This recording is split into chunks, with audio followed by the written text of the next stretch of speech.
തദ്ദേശഭരണ തെരഞ്ഞെടുപ്പിൽ വർഗീയ കക്ഷികളുമായി കൂട്ടുവേണ്ടെന്ന് CPIM PB. പ്രാദേശിക സഖ്യങ്ങളെപ്പറ്റി സംസ്ഥാന ഘടകത്തിന് തീരുമാനിക്കാം. ഫോർവേഡ് ബ്ലോക്കിനെ മുന്നണിയിലെടുക്കണമോ എന്ന് സംസ്ഥാന ഘടകത്തിന് തീരുമാനിക്കാം.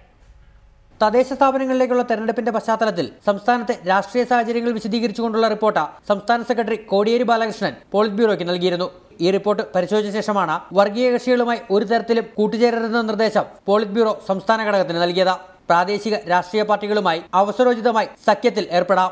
എന്നാൽ മത തീവ്രവാദ സ്വഭാവമുള്ള രാഷ്ട്രീയ പാർട്ടികളോട് അടുക്കുന്നത് പൂർണ്ണമായി ഒഴിവാക്കണമെന്നും പോളിറ്റ് ബ്യൂറോ നിർദ്ദേശിക്കുന്നു. ഫോർവേഡ് ബ്ലോക്കിനെ ഇടതുമുന്നണിയുടെ ഭാഗമാക്കണമെന്ന ആവശ്യം സംസ്ഥാന ഘടകത്തിൽ ചർച്ച ചെയ്യാനുള്ള നിർദ്ദേശവും പോളിറ്റ് ബ്യൂറോ നൽകിയിട്ടുണ്ട്. ഡിസംബറിൽ കൊൽക്കത്തയിൽ ചേർന്ന പാർട്ടി പ്ലീനത്തിൽ അവതരിപ്പിക്കാനുള്ള റിപ്പോർട്ടിന്റെ കരടിന് പോളിറ്റ് ബ്യൂറോ യോഗത്തിൽ അന്തിമ ധാരണയായില്ല. കൂടുതൽ സംസ്ഥാനങ്ങളിൽ നിന്നുള്ള അഭിപ്രായങ്ങൾ ആരാഞ്ഞ ശേഷം അടുത്ത മാസം 13 ചേരുന്ന പോളിറ്റ് ബ്യൂറോ റിപ്പോർട്ടിന്റെ കരടിന് രൂപം നൽകുമെന്ന് CPIM കേന്ദ്ര നേതൃത്വം അറിയിച്ചു. റിപ്പോർട്ടർ, ദില്ലി.